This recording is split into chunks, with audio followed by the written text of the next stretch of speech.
I started looking into the Trayvon Martin case because of the 2018 Florida governor's race. The Democrat candidate, Tallahassee Mayor Andrew Gillum, interested me because he seemed like such a friendly, charismatic guy.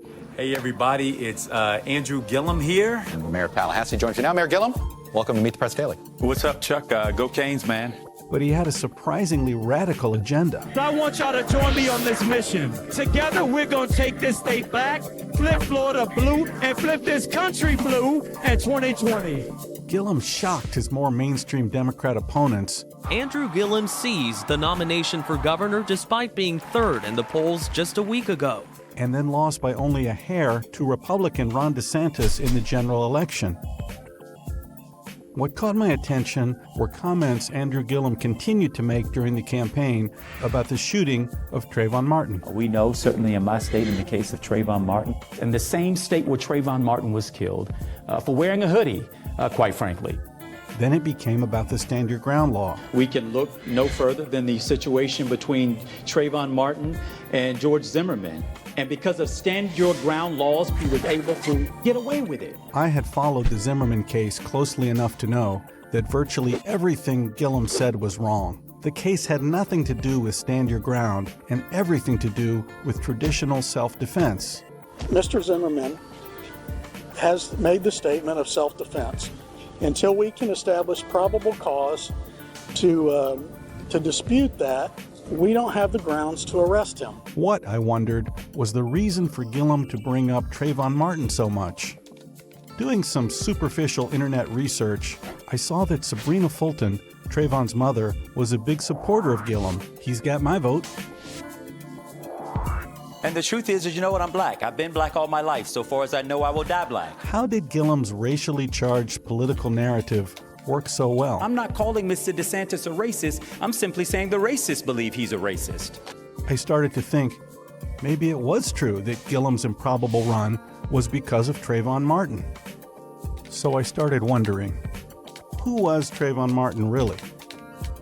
And what was Trayvon's true legacy? I needed to find out. I decided to produce a film about the case and how it affected American politics. In making the film, I got to know George Zimmerman. I got to know Trayvon Martin. And, much to my surprise, I got to know Trayvon's real girlfriend, Diamond Eugene. Diamond was on the phone with Trayvon just before he was shot. I uncovered how Diamond was switched for a fake witness in the most stunning hoax in American judicial history, a hoax whose consequences have been tragic beyond anyone's imagination.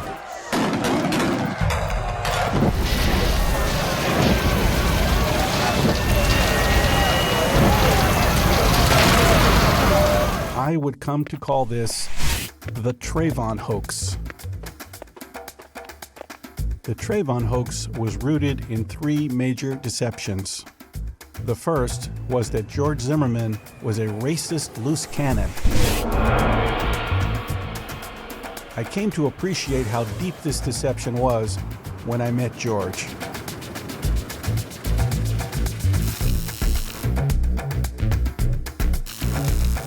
I arrived in Orlando and headed to Sanford. On a cold Florida morning, George met me at a public park on the quiet Lake Monroe. He hadn't done any interviews since the trial in 2013. George seems smaller than you might expect, 5'7", and yes, he looks Hispanic, whatever that means. He is soft-spoken and unfailingly polite. Yes, sir, and no, sir. George, good to meet you. Good to meet you, Joel. Thanks for coming here to talk to me. It's my pleasure. Can you tell me where you were politically in the years growing up? Politically, I was a Democrat. I was an Obama supporter. I had been caught up in the promises of hope and change. And our time for change has come. I would say Barack Obama's candidacy did inspire me to become more active. Can you tell me about your mentoring experience? I was mentoring two African-American teenagers in a suburb of Orlando. Unfortunately, they had a father that was imprisoned for life. So they didn't really have a father in the home.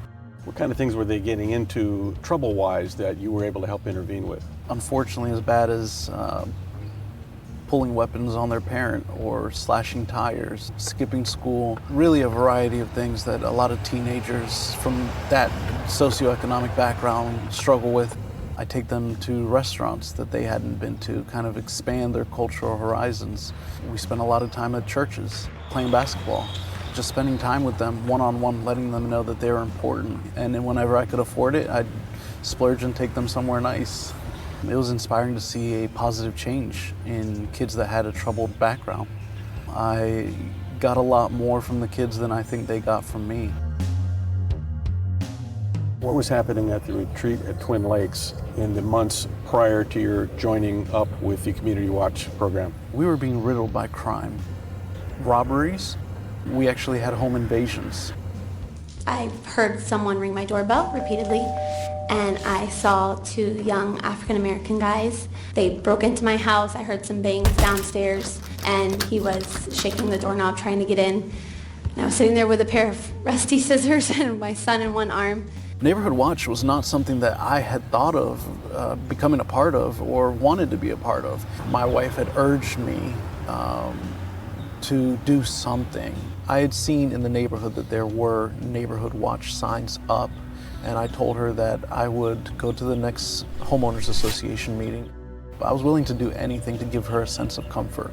The police advised us when they came and they spoke to us as a Neighborhood Watch group that we should call a non-emergency number if we thought there was a crime being committed or we saw someone that we didn't recognize in the neighborhood, and that it was better to be safe than sorry. Several other neighbors had called and reported suspicious persons, property being stolen, and I myself had called a few times. The police were having a hard time actually solving the crimes and catching the people that were committing them.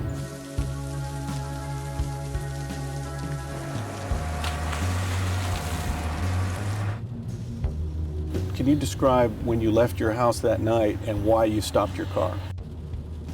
I was not on any type of Neighborhood Watch patrol. There was no such thing in the Neighborhood Watch program. I left my house that night simply to go to Target to do my grocery shopping, as I did every Sunday, to prepare my meals for the week. As I was driving out of my neighborhood, I noticed that there was a man who I perceived at that time, in other words, in between the buildings, the rows of the townhouses, in the rain, in the cold, in no particular rush to get out of the rain or the cold. So I decided to do what the Neighborhood Watch program had instructed us to do. Call the non-emergency number. What caused you to leave your car? The reason I left my vehicle was because the non-emergency dispatcher asks me several times which direction did he go in. I felt it was my obligation, if I was going to call and ask for their assistance, that I should be at least able to give them an accurate description of where he had gone. But in fact, I had not seen him from the time I left my vehicle until the altercation. Are you following him? Yeah. Okay, we don't need you to do that. Okay. And when the dispatcher asked you if you're following him, why did you answer yes? I didn't mean that I was actually following him because I never really saw him. I just happened to be walking in the direction where I had last seen him. I never saw Trayvon at all during that time. And I saw headlights near my car. So I decided to walk back to my vehicle, thinking it was the police officer. And then when I got to right about here, he yelled from behind me to the side of me. He said, "Yo, you got a problem?" And I turned around and I said, "No, I don't have a problem, man." And he said, "You got a problem now." And then he was here and he punched me in the face. Being over 6 foot tall, he closed the gap between he and I very quickly and sucker punched me and broke my nose. When he broke my nose, I lost my footing. I was disoriented. He pushed me down. Somehow he got on top of me. My head was about halfway onto the concrete and my body was mostly on the grassy area. And he just kept slamming it. He kept pummeling me with punches, decided to beat my head into the concrete sidewalk. I started screaming, "Help, help," as loud as I could. Kept going through my mind is get your head off the pavement. You're gonna lose consciousness. 911, do you need police, fire, medical? decibels. I'm not sure. There's just someone screaming outside. Being on my back, all the blood from my broken nose was going down my throat and essentially choking me. He was also trying to smother me and stop my cries for help while he was in the midst of raining down blows on me. Somebody here opened the door. Trayvon Martin was on top, correct? Correct. And he was the one who was raining blows down on the person on the bottom, George Zimmerman, right? That's what it looked like. And he yelled at him, "Stop, stop, I'm calling the police." Even with Mr. Good yelling that he was calling the police, Trayvon didn't stop. He didn't let up at all. He continued his attack. And then what did you do to get out of the situation? I had shimmied my body down the grass to get my head off of the concrete sidewalk. It made my jacket ride up my body and exposed my firearm that had been concealed. I felt his arm going down to my side, and I grabbed it. I didn't really remember that I had the firearm on me, and I didn't think it would ever come into play. And I just grabbed my firearm and I shot him one time. After I fired the shot, I believed I didn't even shoot him. I didn't think I hit him because he sat up and he said, "Oh, you got me." I thought he was simply stating that he wasn't going to fight anymore. He knew that I got to the gun before he did. "I know you have a gun now. I heard it. I'm giving up." My first reaction was concern for my neighbors. Where did the bullet go? Because of the position we were in, my shot would have gone into one of their bedrooms. And that stunning video takes us right into the police station behind me. What were your feelings initially as to how the justice system would work? I had a great amount of respect and belief in the criminal justice system. In fact, I did a reenactment the day after with the police without an attorney present. I did several interviews without an attorney present. I even did a computerized voice stress analysis, which is similar to a lie detector test, without an attorney present. I believed that the justice system would work, but I still had to deal with the fact that I had taken a life. I was absolutely devastated. He wasn't that much older than the eldest mentee that I had. I was destroyed emotionally. I drove to the courthouse, a regal-looking building on the outskirts of town. During the trial, the front was filled with television trucks from all over the country, even the world. The extensive grounds had room for hundreds of protesters, maybe thousands. I went inside to check out the courtroom.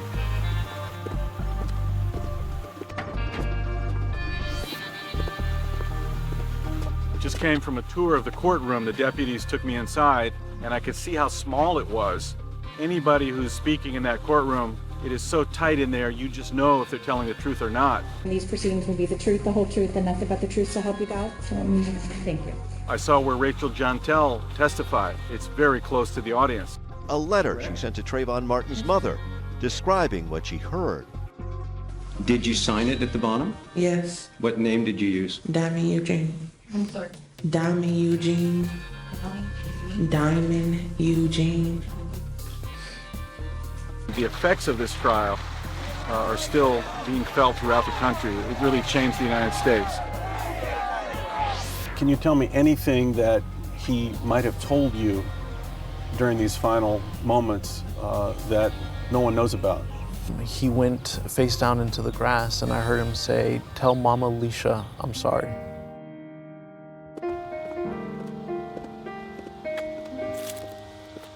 Next, I went to check out the retreat at Twin Lakes. Still thinking about Trayvon's final words to George, "Tell Mama Alicia I'm sorry." I had read Trayvon was raised by his stepmother, Alicia Stanley. You were his stepmother for a long, long time. Yes, for 14 years. 14 years. Trayvon was about 3 when I met his father. And Trayvon was to our house in my home 90% of the time. I'm the one that went to them football games. I'm the one was there when he was sick. Trayvon had been sent to Sanford by his mother, Sabrina Fulton, because he had been suspended from school for the 3rd time in 3 months.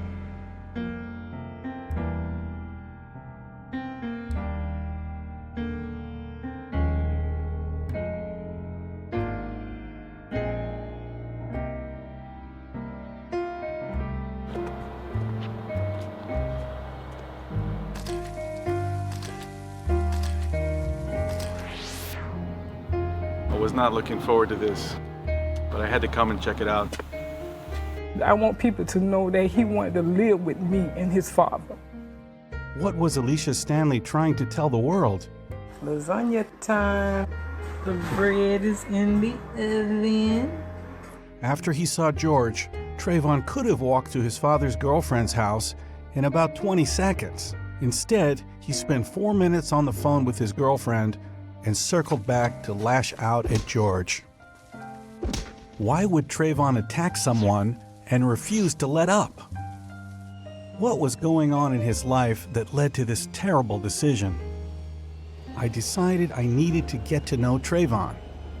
If the media would not tell Trayvon's real story, maybe Trayvon's own words would.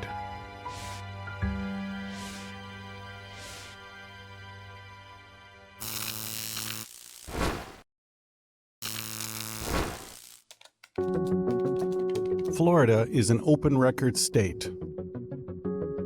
This means every document from every court case is available upon request. So I ordered up all the cell phone records in the Zimmerman case. They said it would take about 2 weeks. Apparently, Trayvon Martin's phone records had to be subpoenaed because his father refused to give them to police. Then the prosecutors tried very hard to keep the records out of court. In fact, the defense spent 2/3 of their time demanding discovery. This was hard to understand because that's how Trayvon's girlfriend was discovered as an ear witness. Her testimony that's shown on these phone logs, she completely blows Zimmerman's absurd self-defense claim out of the water. Mr. Martin, on Sunday evening, he had called the young lady. And I had run for it. And then the man, and then he said he lost the man. They were dating. And then the man called, and then Trayvon said the man still was following him. You call it puppy love or whatever you want to call it. And Trayvon asked for Trayvon to run. And Trayvon said, they ain't gonna run like that. She is a minor child. He's gonna walk fast on the back. Her parents does not in any way want to reveal her identity. She is a minor. To the phone shut off. And I called him again and he had not answered the phone. We have all the evidence now. It was an incredible discovery. Within 72 hours of finding her, their detective work paid off. Big time. Barack Obama got on board. My main message is to the parents of Trayvon Martin. You know, if I had a son, he'd look like Trayvon. Basketball superstar LeBron James and the NBA were in too. Star player LeBron James writing R.I.P. Trayvon Martin on his shoe. You know, for us to be in the position we're in, we're happy that we're able to share along in a situation that's unjust.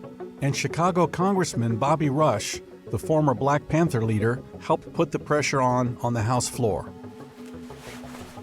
Racial profiling has to stop, Mr. Speaker. The member will... These words. He has shown you, oh God, bless Trayvon Martin's soul.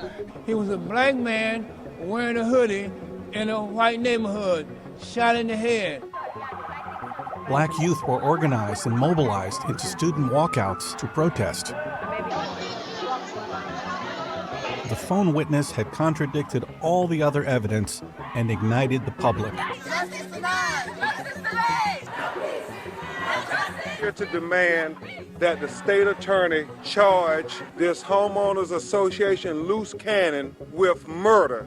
And it is the search for justice for Trayvon that has brought us to this moment. Soon enough, a special prosecutor was assigned and George Zimmerman was arrested. Today, we filed an information charging George Zimmerman with murder in the second degree. The prosecutor did not make a decision based on public pressure. Let me emphasize that we do not prosecute by public pressure or by petition. I want to especially thank Mr. Crump. The cell phone document finally arrived.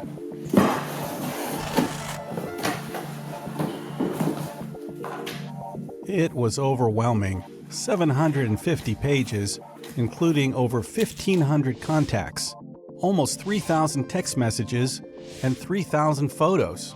It even had GPS coordinates fixing Trayvon's locations. Although massive, I knew I would have to read it many times, and I would learn more about Trayvon than even his friends and family knew. My first challenge, though, was to learn some urban English, starting with the word Nigga. Used repeatedly, it carried no stigma and simply meant dude. I learned jit was child, boo was sweetheart, bae was babe, brew was brother, deuces meant get lost, slid meant tired, G-shit was keeping it real, kush was marijuana, and OG and OB were old boy and old girl, mom and dad. Then there was urban shorthand to learn, like finna, pose, cuz, on, good, dough, and WYA, where you at? I also learned words like dod, dis, dat, wit, what, day, and nah for now. Now I was ready to get down with my bad self. In the fall of 2011, Trayvon's activities seemed to revolve around school, church, and going to the movies with female friends. His cell phone contacts were loaded with images of girls blowing kisses, girls showing a little skin, and more girls. Closest to Trayvon seemed to be 4 former girlfriends who were somewhat similar, about 5'3", thin, and 2 years younger than him. They all had nicknames, so I cross-referenced their phone numbers and email addresses to locate their Facebook pages to identify them. These included Sunshine. She was Ashley Birch. She would greet Trayvon almost every morning. Good morning, Sunshine. You want to go to Galaxy this weekend? Yeah, if I have money. Daisha Mitchell appears to have been Trayvon's sweetheart in junior high and was now just a good friend. What you doing tonight? Chilling, you? Sammy was Samantha Mason, another friend. Where you at? Leaving the movies. Which movie you seen? Really was Faith Miller. She thought of herself as Trayvon's girlfriend in early 2012. What you doing? Nothing, with my cousins. Everybody loves Raymond. Faith was literally the preacher's daughter. Her father was a Baptist minister. Faith seemed like a sweet girl. Faith was in love with Trayvon. Trayvon's text messages with his mother, Sabrina, seemed fairly routine. Please clean up today. My church day is tomorrow. I cleaned up my room. Am I free to go? She planned family get-togethers and communicated typical mom things. As up, soldier, rise and shine. I'm up, Captain. Trayvon sported tattoos of his mother and grandmother, Nana. There wasn't much communication between Trayvon and his father, Tracy. His past couldn't have been a great influence on him. Mr. Martin, have you ever been arrested? Yes, I've been arrested. Possession of a controlled substance. In 1989, Tracy Martin was a drug courier. He flew into St. Louis with 2 kilos of pure cocaine with a street value of over $1 million and was arrested at the airport. Tracy pleaded guilty to possession with intent to distribute and spent the next several years at Leavenworth. He also had a tattoo on his neck, Crippin' all the time, implying allegiance to the Crips gang. Tracy quickly had the Crips tattoo covered with praying hands once Trayvon's case started to get media attention. Some of Trayvon's male friends seemed like bad news. His best friend was Mario, whom Trayvon called Brew, meaning brother. His real name was Romario Caradis. Trayvon and Mario seemed to go way back. However, Mario could not have been a good influence. His Twitter account image was a gang sign. He made sure everyone knew he was in a gang. He even used fake gold teeth. On a video on Mario's Facebook page, he's showing off his guns and practicing to shoot with friends.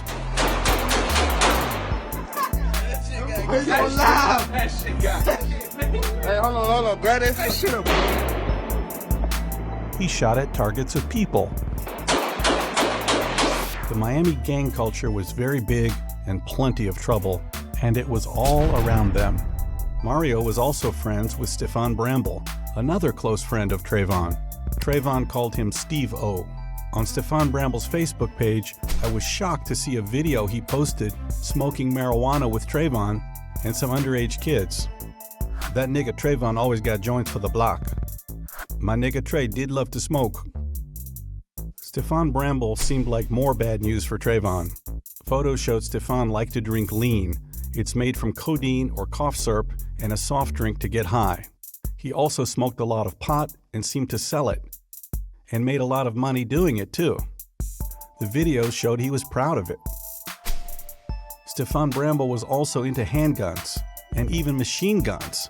It didn't seem to bother him that little kids were around. Not surprisingly, Trayvon's two closest friends, Mario and Stefan, would later find themselves in trouble with the law. In the fall of 2011, Trayvon's behavior took a sudden, dark turn. His pastimes now included street fighting, drugs, and guns. By this time, Trayvon was using the Twitter handle No Limit Nigga, the name of a street gang. No limit gangster, no limit gangster. After he was kicked out by his mother, Trayvon's friend Ayana Fleming, tried to warn Trayvon, but he wasn't listening. My mom kicked me out. The police caught me out of school. So you just turning into a little hoodlum. Nah, I'm a gangster. Boy, don't get one planted in your chest. Haha, I'm scared. You should be. The images and text messages on Trayvon's cell phone showed that Trayvon was heavily into marijuana. He was a regular consumer. Can we smoke one last time? Weed head? I got weed and I get money Friday. Did you know whether or not he was smoking weed? No, I did not.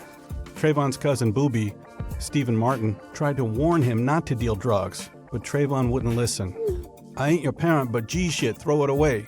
Why you gotta knock my hustle?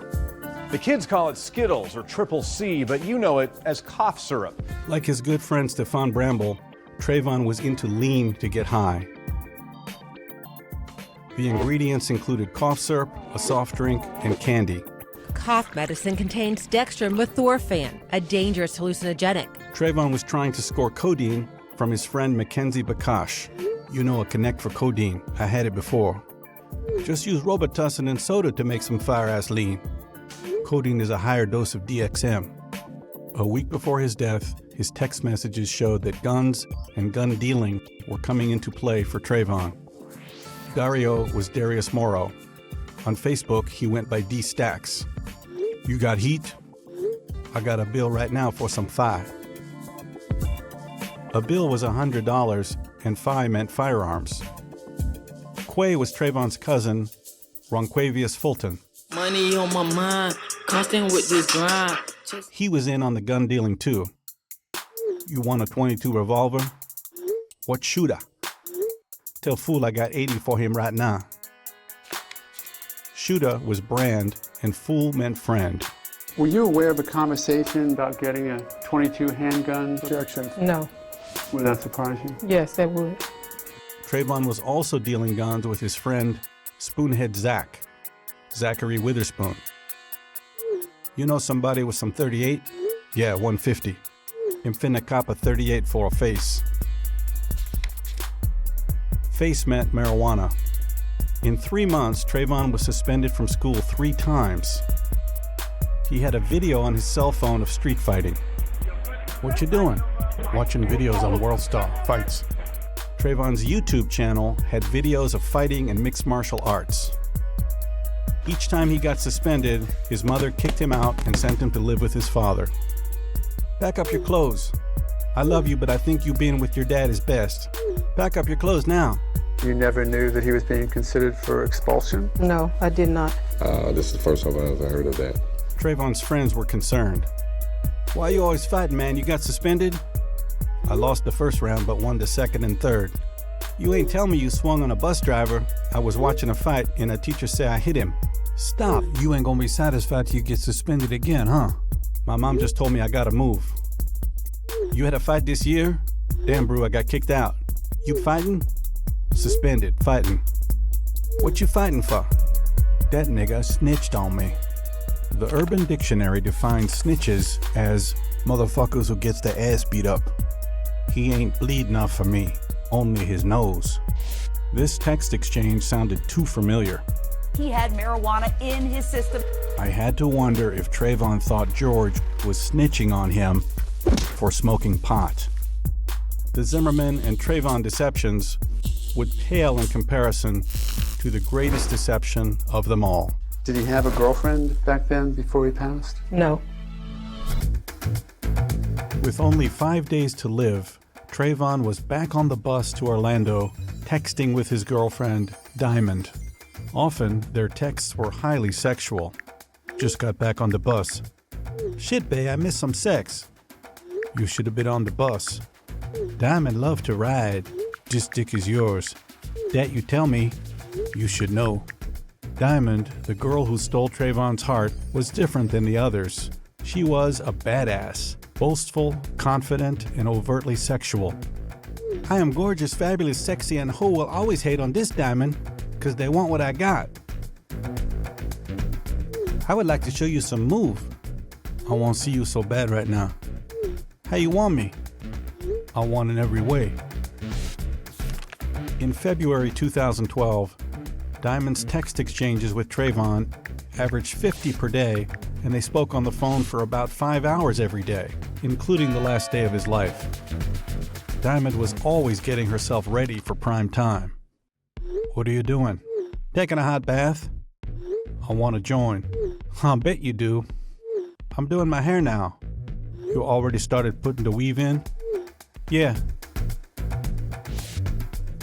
Text messages between Diamond and Trayvon were often loving. Diamond? Sweetheart. Good morning, bae. Happy Valentine's Day, bae. Give me a kiss. Do you want to be my ride to die nigga? Bae.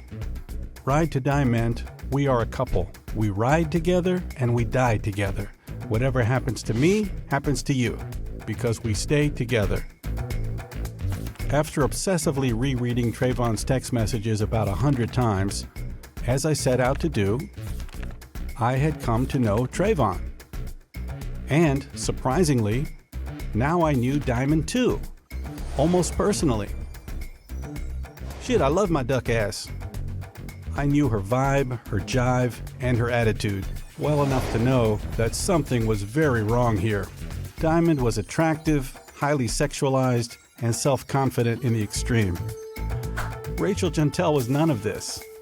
Did Trayvon really beg to jump into a bathtub with Rachel? Yet Rachel was the girl we all saw at the trial claiming to be Diamond. My name was a lie. That's a name that you made up? That's my nickname. But your last name isn't Eugene. That's my mother. Trayvon's girlfriends were all short, thin, and younger than him. Rachel Gentile was a year older and outweighed him by 100 pounds. And there was no duck ass. I checked Trayvon's contacts. There was no Rachel Gentile. There was an entry for Diamond, with her phone number used with Trayvon, but no photo.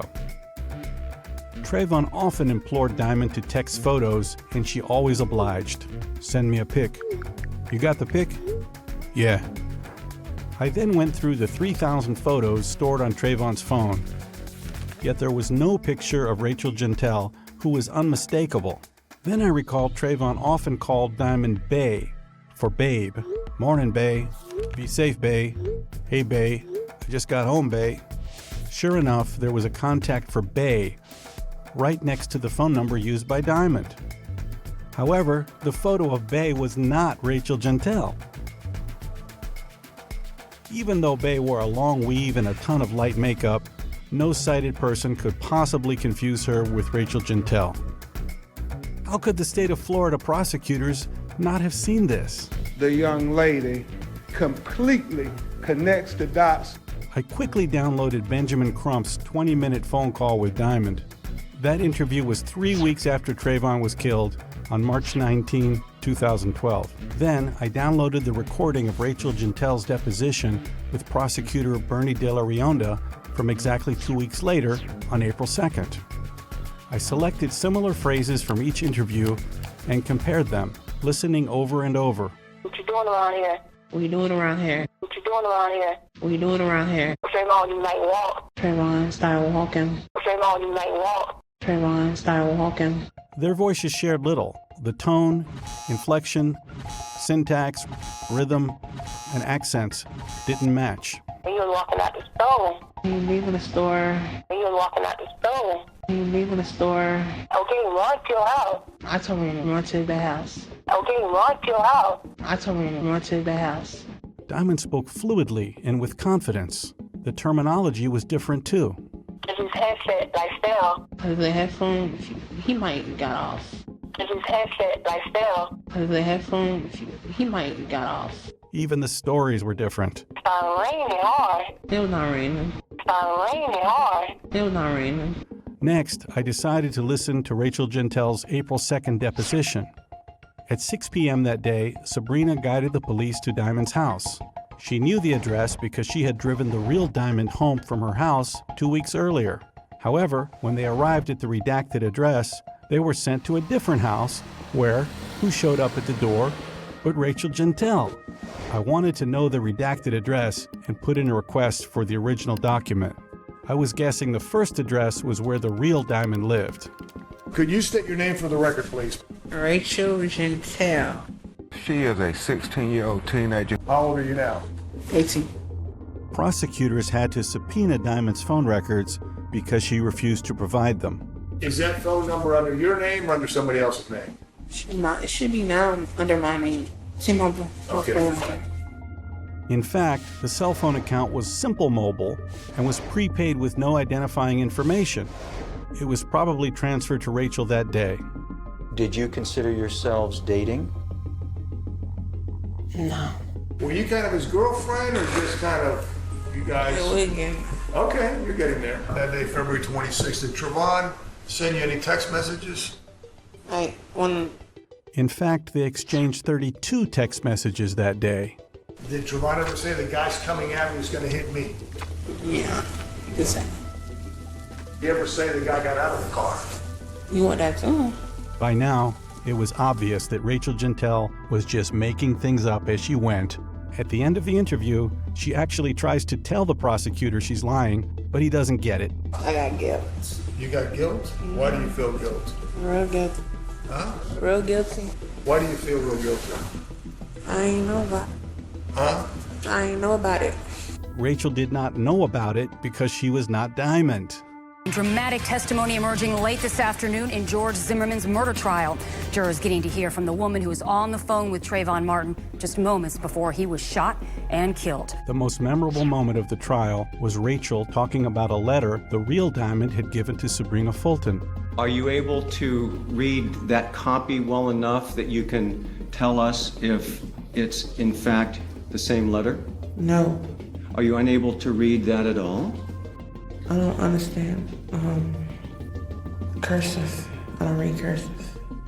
The letter detailed everything Diamond said she heard, yet Sabrina kept the evidence secret for a year, tucked away in her Bible until just before the trial. Had you disclosed this to the state before yesterday? No, Did you discuss this with your attorney, the existence of this letter? I did not. Did you consider this letter significant? I consider that letter to be personal and sentimental. In fact, there was nothing personal about it. It was only a narrative of the phone call with Trayvon, and that was it. There was no Dear Sabrina, no feelings, and it ended with simply, "Thank you, Diamond Eugene." What did you do once you read it? I've received several letters, so I put it in a box. Meanwhile, Tracy Martin got very nervous when he was asked about Diamond's letter. Was it ever read to you? I have no knowledge of what was in the letter. Never read it, never had it read to me, never had it sent to me, never had it in my possession.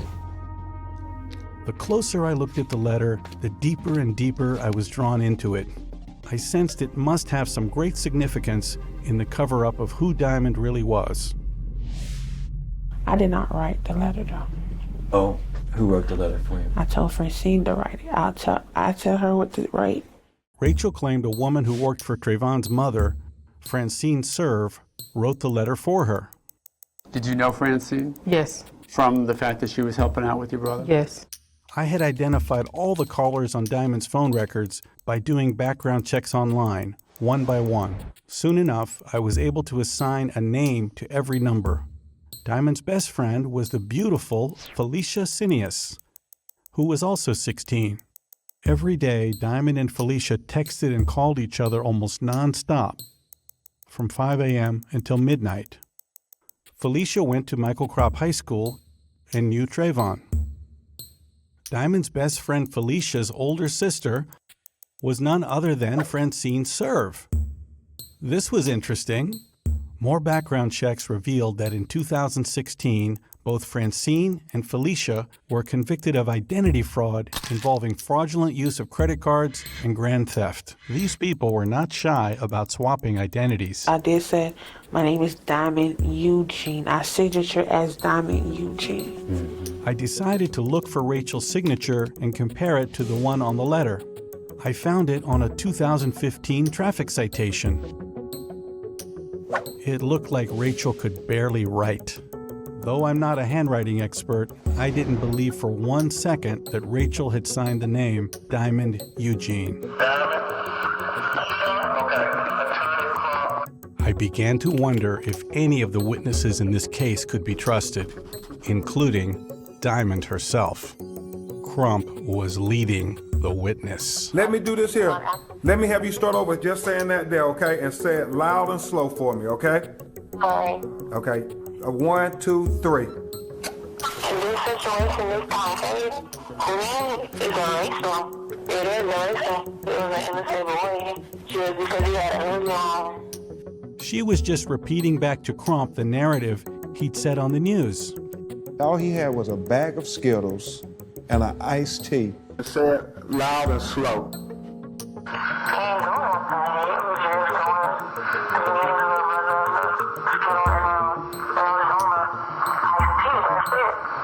Even worse, whatever Crump said, Diamond simply agreed with him. Did Trayvon sound scared?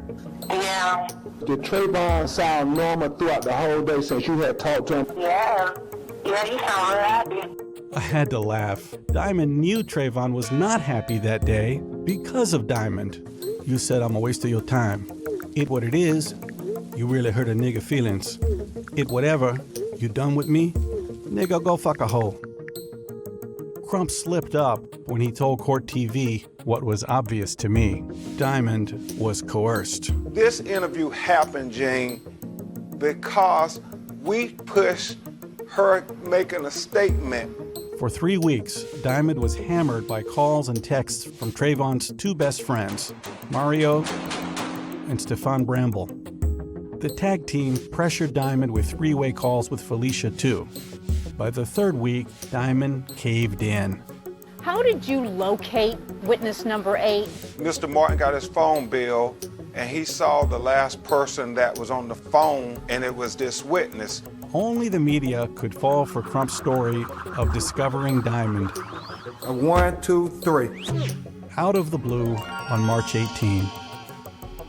Diamond had a lot going on in March 2012.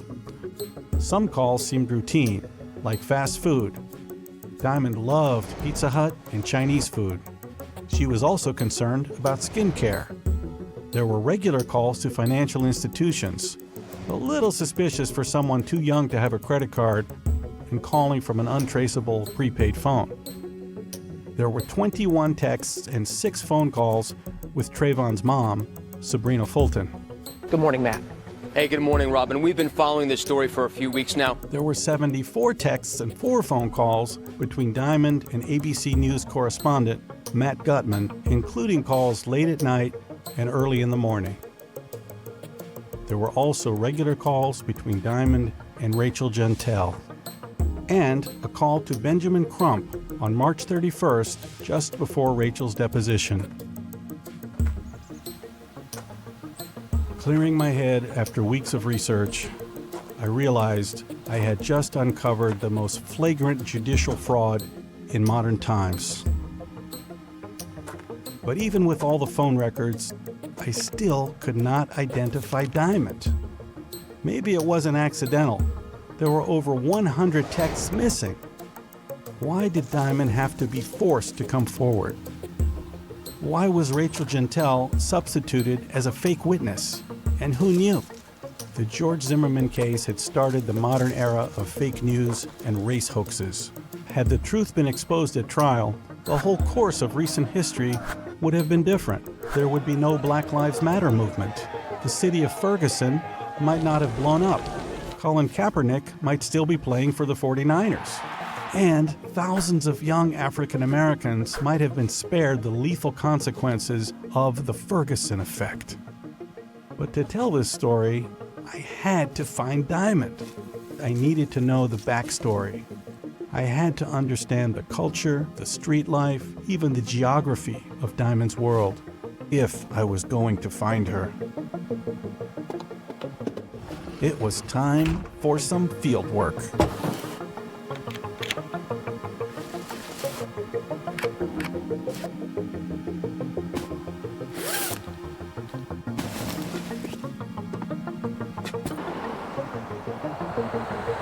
And there was only one place to go.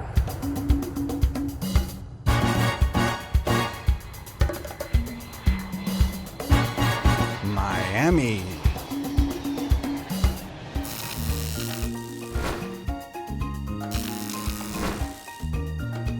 Arriving in Miami on a cool, overcast day, I headed for the side of town that is on no tourist map, the East Side.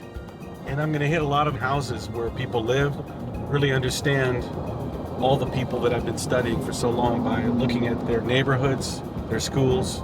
They all lived in a roughly 4 square mile patch of Miramar, Miami Gardens, and Opa-locka. I wanted to get a sense of the geography and also the lifestyle. The streets were flat, linear, and easy to follow. It would be hard to get lost. The main streets were lined with strip malls. The side streets with old Florida houses. Detached, pleasant, each with yards and lots of greenery. No one's idea of a ghetto. The destination is on your left. We reached the house of Sunshine, Ashley Birch.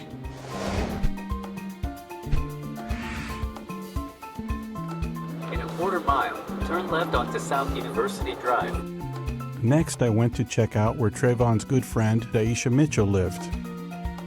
I started to get the sense that these girls all lived in pretty decent homes. In a quarter mile, the destination is on your left. This is where Faith Miller lived, good Christian girl, father's a preacher and a lawyer.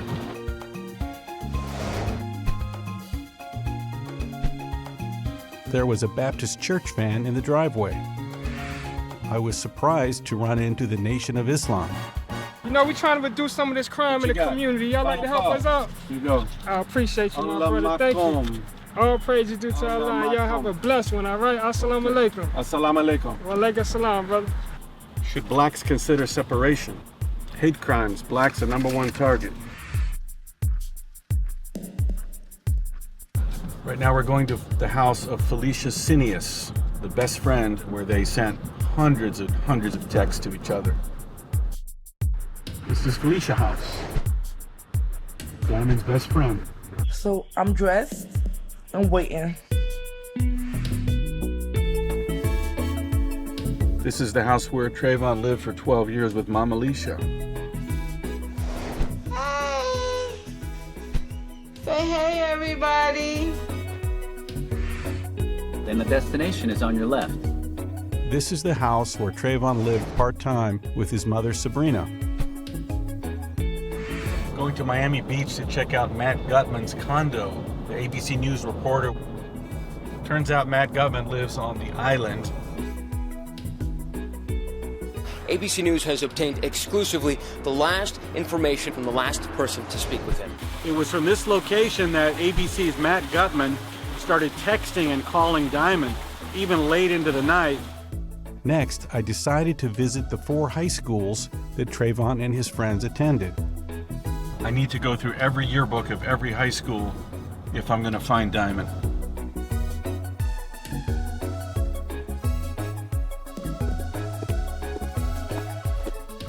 I was able to walk right into the administrative offices and buy a yearbook.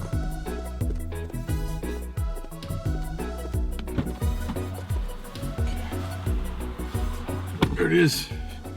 Miami Carol City 2012. My next stop was Michael Crop High School, where Trayvon attended, but had been suspended 3 times in his final 3 months.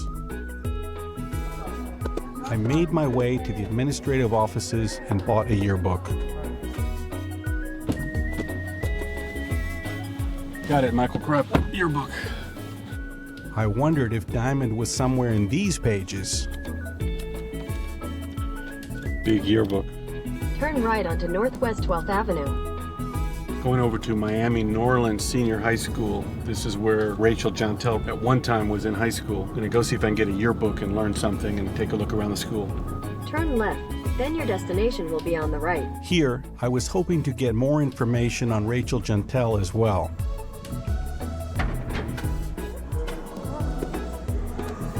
I hit it off with someone who told me about Rachel's academic history. I learned that in 2012, Rachel was an 18-year-old 9th grader. Did you miss a year somewhere along the line? No, I failed. You failed and were held back 1 year? Yes, 2. Also, I learned that Rachel was in the Exceptional Student Education Program, designed for students with learning disabilities, among other problems. Yeah, I got like 100 tardies. Oh, you basically would just sleep in? When I feel like waking up, I'll wake up. So did you dictate the letter? What does dictate? Explain dictate. What's the example of dictate? Another person writes down what's being said. I will get confused. I don't even know what I remember.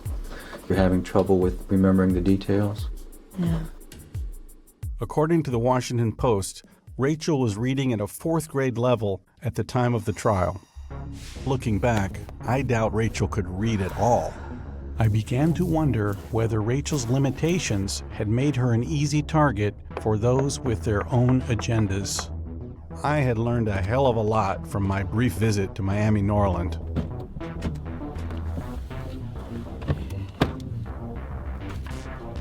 It didn't seem like Rachel was even in school that year. I had 1 more high school to go. Miramar High School. I'm gonna go in and try to see if I can get a yearbook, as well as look around the campus. Trayvon had several girlfriends who had attended Miramar, and Diamond could have been one of them. They had a nice cafeteria. Diamond baby, I hope you're in here.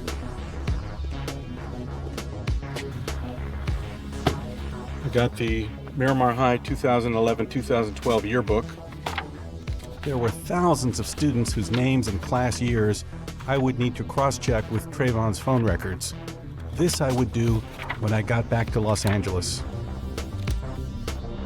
Next, I made my way to Little Haiti in downtown Miami, a rundown area just over the bridge from luxurious Miami Beach. Who all at your crib now? My grandma, my aunties, uncles, all the Zoes. I knew from Diamond's text messages that she was of Haitian descent. Zoe was a nickname for Haitian. Also, Diamond's last name on her letter to Sabrina Fulton was Eugene, a common Haitian name. I thought maybe a voodoo priestess could help me find Diamond, so I tried to call in advance. J'ai besoin de parler avec le voodoo priestess. Le voodoo priestess, c'est moi. C'est toi? Oui, oui. Diamond Eugene. Diamond. Oui. Oh là là. Moi, je ne sais pas ce travail là. You speak French? Oui, je parle un peu de français, mais lentement. Je commence à chercher le voodoo priestess. Merci. Qu'est-ce qui se passe là? Qu'est-ce qui se passe? Vous êtes police? Non, je ne suis pas police. That didn't exactly work out. It was great to be in Little Haiti, so busy and so colorful. There was Creole music blasting everywhere. It looked like there were no tourists. It would be just me and Haitians. This is what it must be like in Haiti. I walked the streets of Little Haiti to get a feel of the place and the people. Little Haiti. There were beautiful murals everywhere.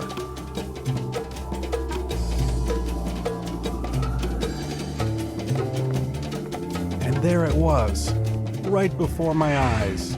There was Diamond in a mural welcoming me to little Haiti. This was a good sign if there ever was one.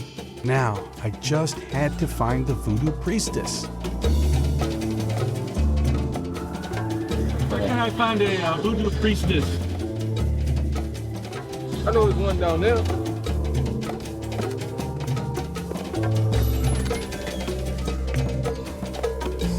Hello, hi. Voodoo priestess, give me some advice. Yeah, no? All right, thank you. Yeah, I don't know anything about it. Okay, thanks anyway. The stores were jammed with souvenirs. You could barely walk around.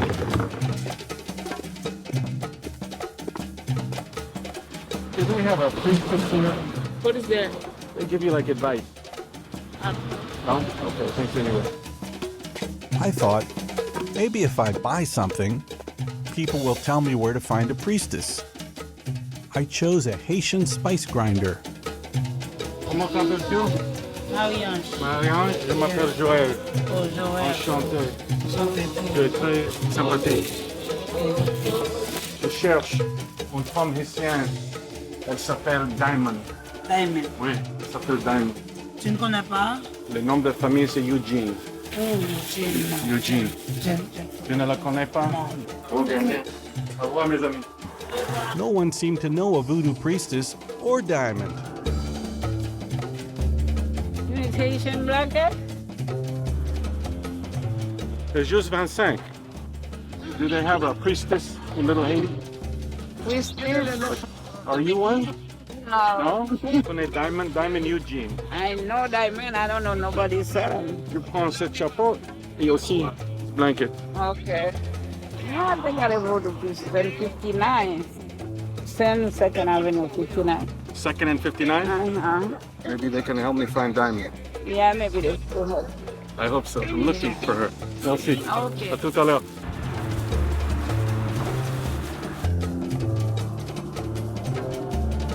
I'm looking for someone named Diamond. I'm trying to find her. I don't know where to find her. When you see this, going to talk to you about it. Can I do a video takeoff? You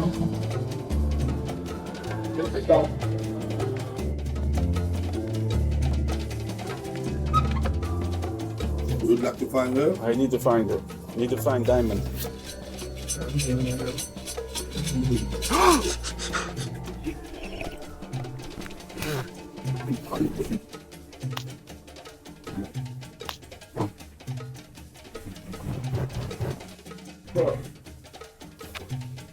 Now, why are you looking for it? Someone was killed 6 years ago. He knows what happened. I would like to help you to find that. But now, I can tell you, she's our problem. It's only in my mind. I don't know where to get back. It's our problem. One day, you'll find it. Is Diamond a good person, or is Diamond not such a good person? Diamond, he is not good, you know? Well, I see. I don't know what I do. Can you show me the card that says she just died? It's not it. What? No? That means she's no good. She's no good. She doesn't have a good heart. That's what I'm afraid of. She doesn't have a good heart. When you repay, and then you say, I'll find her, but then you'll have a bad heart. Thank you. Okay, you're helping me. You're helping me. You're helping me. You see the book? Okay.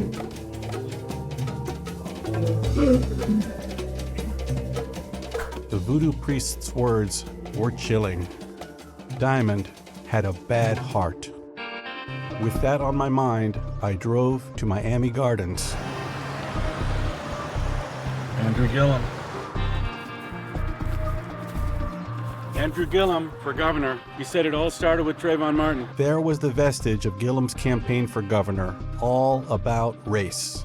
It was an historic election, an appeal to skin color. With a disarming, aw-shucks smile, Gillum reminded me of none other than Gomer Pyle. That's why Andrew Gillum was trained by leftists in San Francisco. They knew the socialist message would work if the messenger is super friendly and looks like the people he is selling to. Next, I visited Antioch Missionary Baptist Church. The deeply Christ-centered house of God was attended by Sabrina Fulton, and it's where the funeral service for Trayvon was held. Despite the shabby neighborhood, the church was doing well enough to afford a major construction project that would include an elementary school. We are building for His glory. We're going to have over 25 classrooms. I wondered if the pastor knew Andrew Gillum would stop school vouchers for church education. I got to thinking about the role of Christianity in the lives of the people involved in this drama. They often invoked Jesus and God. But it seemed to me they had ignored the fundamental tenets of their faith. This included Diamond herself. I'm a child of God on Sunday, but Monday to Saturday I'm a pimpin'. It included Trayvon's parents. We simply wanted an arrest. Thank you, Lord. Thank you, Jesus. When I walk, I will walk by faith. The prosecutors were praying too. After meeting with Trayvon's parents, the first thing we did was pray with them. We opened our meeting in prayer. Then there was the clergy who stoked the mob. No justice, no peace. No justice, no peace. How could religious leaders call for the railroading of George Zimmerman? Lock him up. Then they all politicized Trayvon's death. We're here tonight with Hillary Clinton. Now they made Trayvon a martyr. Martyrs have power. Continue to praise God. Where exactly did Jesus come in, or God? Weren't there religious principles that would apply to being truthful under oath? Raise your right hand, please.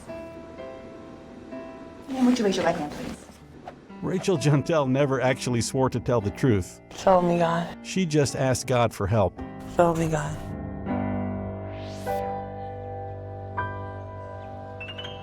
I'm here in Miramar at Diamond Girl Beauty Supply. I couldn't resist stopping at Diamond Girl Beauty Supply. I knew that Diamond was big on wearing weaves. In her photo, she had a weave or a wig. I figured if I learned all about weaves and wigs, it would help me identify Diamond in the yearbooks. But then I realized these weren't hair pieces. These were disguises. It was overwhelming. I thought I had a lot of potential in a weave, but then I realized I just looked like Sideshow Bob. These are wigs back here, but if you wanted to get weave to do your own, it would be like the hair on the wall. Like, let's say you want to make Oh, that's for the weaves. But how much of this do I need to create a full wig? 2 to 3 packs. 2 to 3 packs? Is that a rainbow? Yeah. I like it. So that's one with the bangs, like that, with the bangs. Now I knew a lot about weaves. I was ready. I had learned a lot in Miami. The visit gave me a much clearer sense of Trayvon and Diamond's world. And thanks to the voodoo priest, I now had a glimpse into the soul of the elusive Diamond. I headed back to Los Angeles to find her.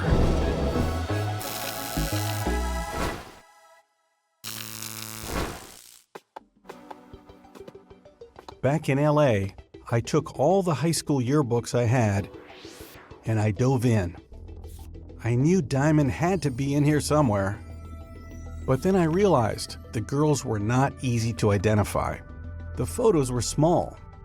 There was tons of makeup and weaves. 3,000 small photos just turned into 6,000.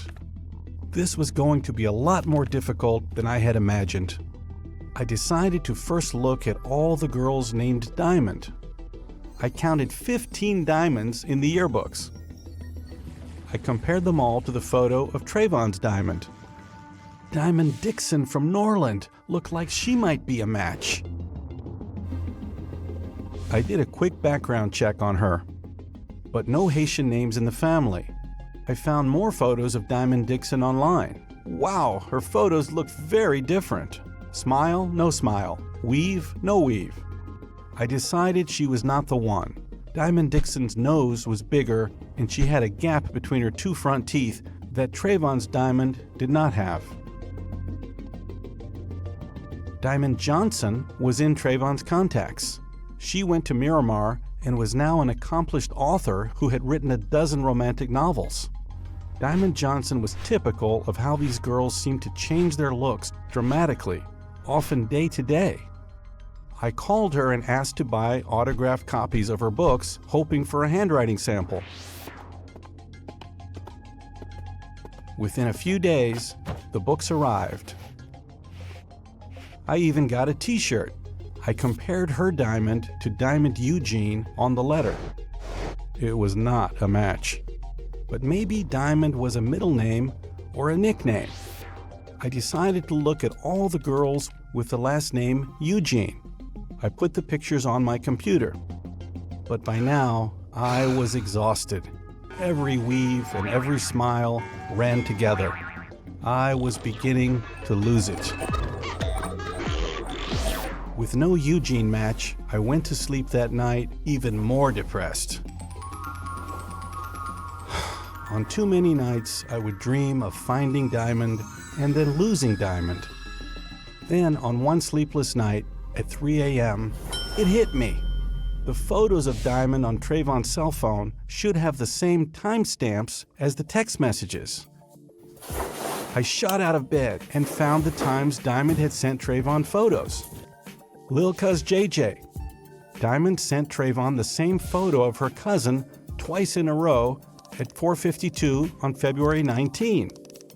There she was, Diamond's cousin. Next, Diamond sent a photo of herself. There was Diamond. At first, Trayvon thought it was the cousin, though. Diamond shot back. "That me, you ass. You don't know how your chick look?"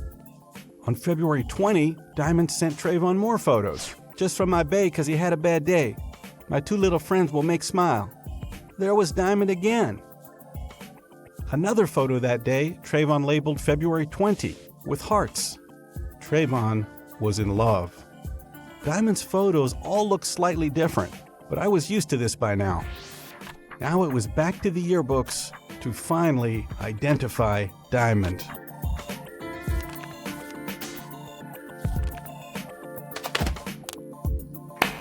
This was proving near impossible.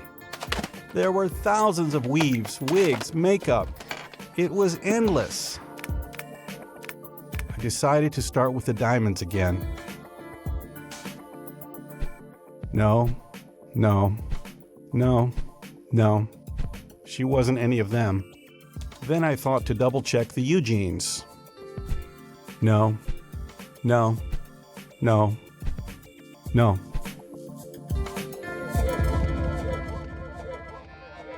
Yes!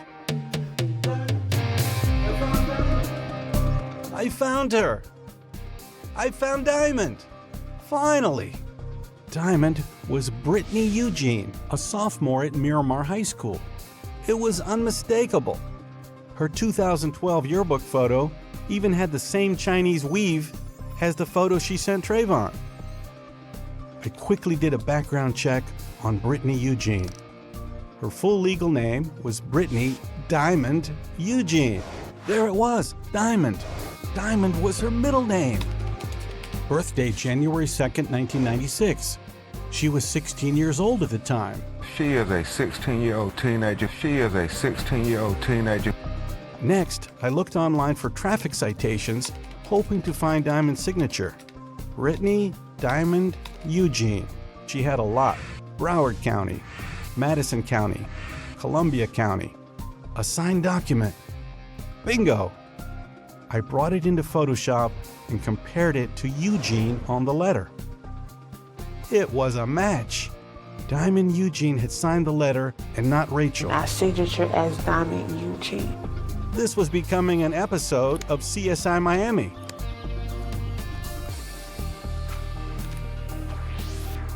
Luckily enough, the unredacted document I had requested with Diamond's address arrived.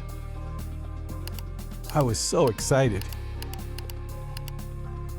Diamond's address was 2648 Flamingo Drive in Miramar.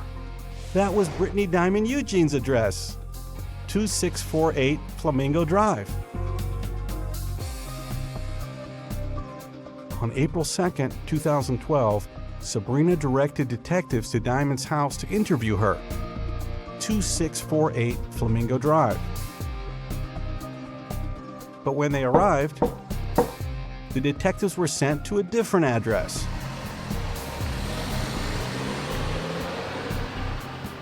They were told to go to 52nd Avenue, where Rachel Gentile was waiting at Francine Serve's house. Francine was there.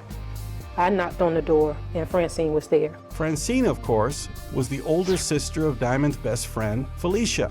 Wow! You never spoke with Francine about the connection? Of how she knew Diamond? Yeah. I don't understand. Why didn't the cops just pull up the list of residents at 2648 Flamingo Drive, just like I did? Back to the photos. I had to laugh. At her deposition, Rachel was wearing a Chinese weave identical to Diamond's. But it didn't fit, and Rachel looked nothing like the sexy Diamond. How many people knew about this deception? Next, I set out to learn everything I could about Diamond. I Googled Brittany Diamond Eugene. Her Instagram page came up. Over 4,200 followers. God first, fashion second. I hit a motherload of photos of the beautiful Diamond. 10 different looks and my looks all kill. More like 100 different looks. She was like a master of disguise. For her 21st birthday, Diamond was wearing a white diamond embroidered dress. She wrote, "On January 2nd, God created Diamond." This was the boastful Diamond that I knew. Everything that Diamond put on Instagram began with a post that was totally self-absorbed. "Remember this face, 'cause I'm that girl you're gonna lose to. Always me, never you.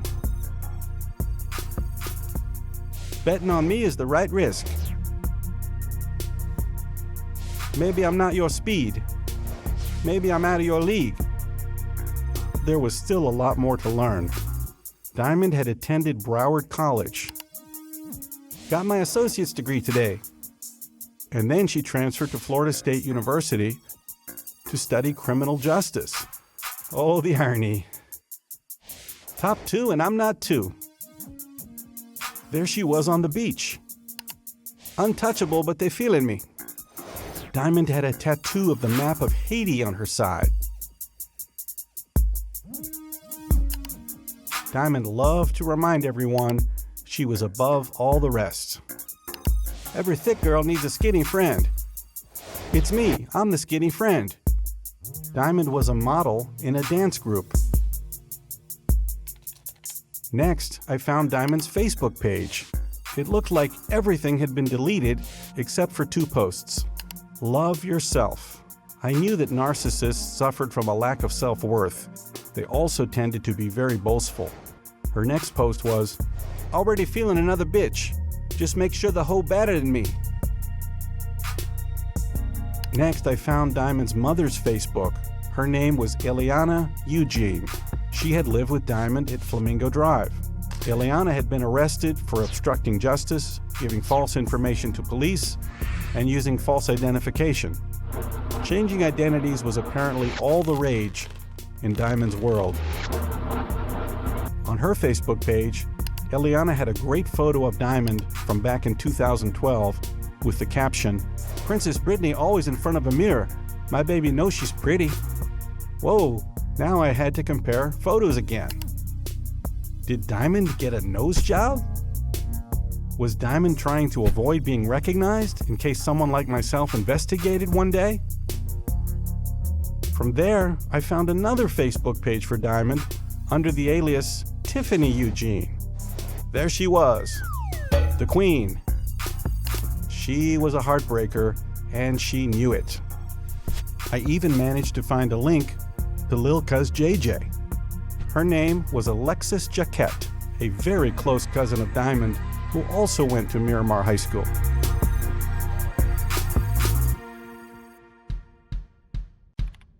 The next stop was Twitter. There were 28,000 tweets.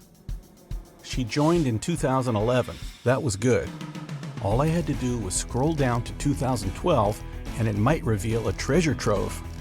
Damn, the Twitter feed ended in December 2016. Now it was on to Diamond's online clothing store called She's the Bomb Boutique. Diamond, of course, was the model. She was selling sexy outfits, showing off her gorgeous self. I thought the best way to meet Diamond would be as a customer. It says right here, pick up in Tallahassee, pick up in Tally. So I bought a lot of her dresses online and went to pick them up. And as you can see, this one is out of stock. You want to know why? Because I bought 4 of them. This next one is called the Royal Skirt Set, and I purchased several of these, and it's only $50. I might be her best customer for all I knew. Can't wait to meet Diamond. I've been trying to find Diamond for a long time. There's a lot of makeup, a lot of eyeshadow, a lot of hair weaves, different eyebrows. It's just amazing how she and these other girls transform themselves. I badly wanted to read Diamond's hour-by-hour tweets from 2012. With an hour until touchdown, I thought to try Twitter's advanced search tool. It's never worked when the tweets weren't online. I couldn't believe it. There they all were, almost 50 tweets per day.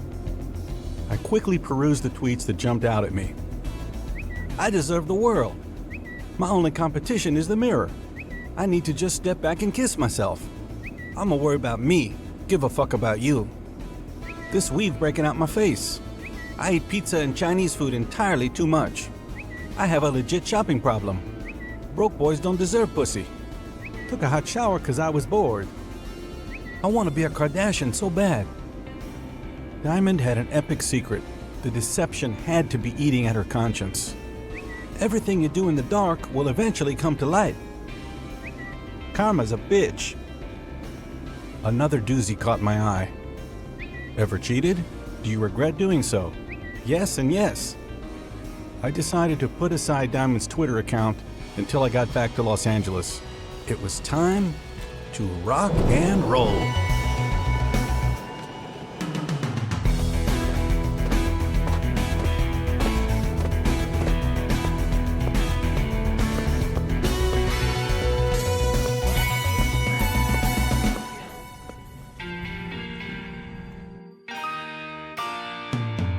With the rest of the day to look around Tallahassee, I headed to the downtown area. Located on Florida's Panhandle, Tallahassee has the look and feel of a small southern town. It was an un-Florida-like 45 degrees. My first stop was the state capitol building.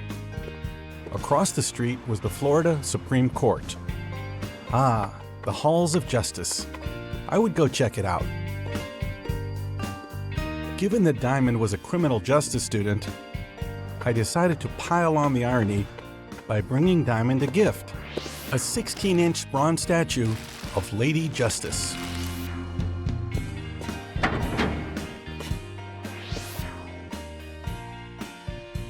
The guards took my picture and gave me some info on the Supreme Court. Any question? I'm not Lady Justice. I'm not sure about that.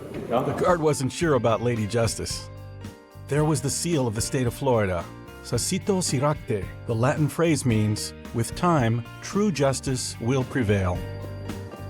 I made my way to the 6-foot-tall statue of Lady Justice.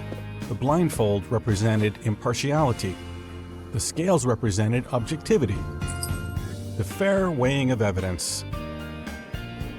But what if someone tipped the scales of justice? By lying. In that case, there was the snake. The symbol of evil. Beware of the snake.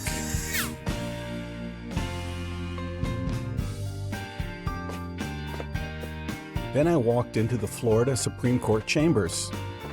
I had learned in high school civics class that the courts were the great equalizer. But of course, justice depended on people being honest. How could there be justice if witnesses pretend to be someone else and the system fails to recognize it?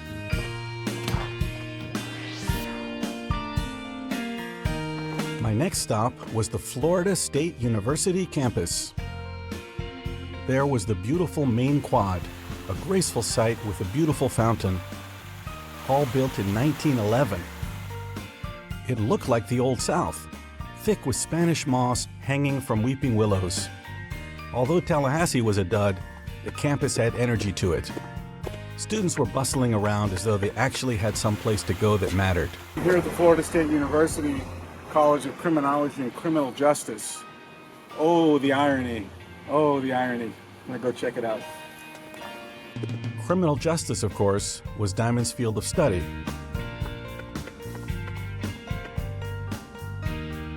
In the lobby, there it was again, the scales of justice. Justice was just about everywhere in Florida. On the surface, anyway.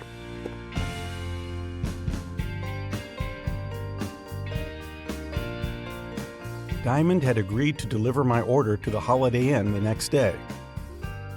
The location was ideal. They even had a posted sign for videotaping.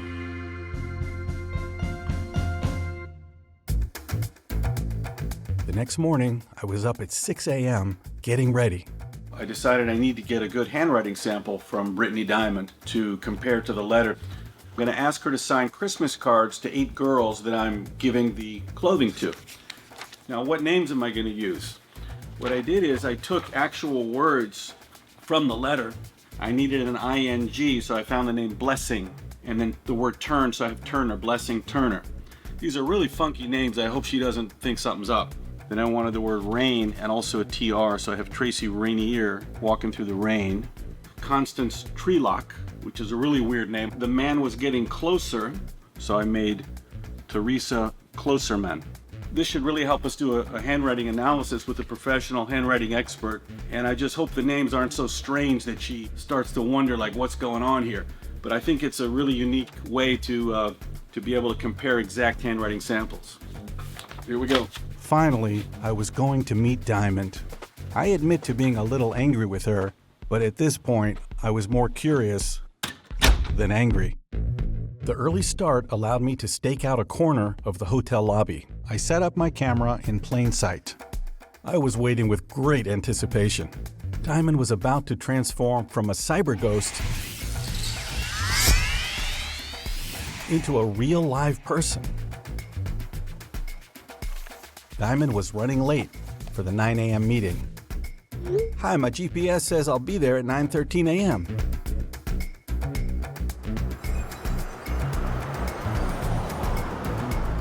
And suddenly, there she was, in an all-black high-fashion dress. The voodoo priest had told me Diamond had a black heart. If so, the outfit matched. Want to sit down 1 second? Oh yeah, sorry. Are you the model by any chance on the website? She's a model. I have modeled my own clothes. Diamond was beautiful. She looked right into the camera with her 20-inch weave. Diamond was thrilled to hear I'd brought her a Christmas present. Thank you. It was the statue of Lady Justice. You know what that is? Ironically, she didn't recognize Lady Justice. It's Lady Justice. It's like a desk thing. So cute. It's, you know, the scales of justice. She thought it was cute, though. How'd you get into criminal justice? Your parents in law enforcement? It was just like my second interest, that's all. Like, first interest is fashion, and my second interest is like criminal justice. Okay. So I was like, I'm not gonna go to school for fashion, let me just go to school for my second. A lawyer in the family or a police officer? Most people. Yeah. You do? A police A police I don't want to be a officer? police officer. What? I don't want to be a police officer, though. Who, your parents, mom, dad? Dad. He's a police officer. Wow. As far as I could tell, Diamond's father was no cop. Zopound, one of the city's most notorious gangs, was started by Haitian immigrants steeped in a culture of violence. No Miami gang is more violent. He was affiliated with the notorious Zopound, a Haitian gang that terrorized Miami in the 1990s. He used the alias Butler Eugene for some crimes. Butler had multiple convictions for grand theft auto and spent time in prison before returning to Haiti. Here's a card. Melanie Walker, Willow Connery. This gal's name is Blessing Turner. Different. That's a pretty name, Blessing. They're religious people. Tracy Rainier. Do you get to go home for the holidays, or I'm working. I worked at Pandora jewelry store. Diamond worked at Pandora, selling fake diamonds, no less. The irony just would not stop. Teresa Closerman. About to get on the road after this? Yeah, we're hitting the road right now. We're just checking it. Constance Trellock. Or not I have some unique names. So you want to law school next? What's next for you? I don't want to go to law school. I just want to, as soon as I graduate, I kind of just want to go into work. And I'm aiming for working with juveniles, so Department of Juvenile Justice, probation officer. I wish you the best of luck in this exams and what you do next. Thank you guys so much. All right. Diamond left, her rock star self in full swagger mode. Diamond walked right out of the door and took Lady Justice with her. I could see why Trayvon was drawn to her. The hair was perfect, the clothes just right, the smile electric. Diamond had the power to do the right thing. Why didn't she? This is a copy of the letter that Diamond gave me. It was time to find out who really wrote and who really signed Sabrina's letter. The letter that was given to you by the person you knew as Diamond Eugene. I submitted the cards Diamond signed to a handwriting expert by email. I also submitted Diamond's traffic citation. I included Francine Serve's handwriting samples from all her brushes with the law, as well as Rachel Juntel's signature. Next, I decided to reconstruct the month leading up to Trayvon's death, starting in late January 2012. Trayvon had just over 30 days to live. I miss my baby. When he at work, I'd be so bored with nobody to talk to. The baby was Diamond's boyfriend of 7 months, 18-year-old Jeffrey Watler, who went by Jeff. Lucky for me, Jeff used Twitter too. Diamond was constantly complaining about not getting enough attention from Jeff. I didn't see my boyfriend in 2 weeks. I've been wanting all his attention. Jeff was working 2 full-time jobs. Jeff Watler worked here at Simon Sportswear. This is one of his 2 jobs that was keeping him too busy to give Diamond enough attention.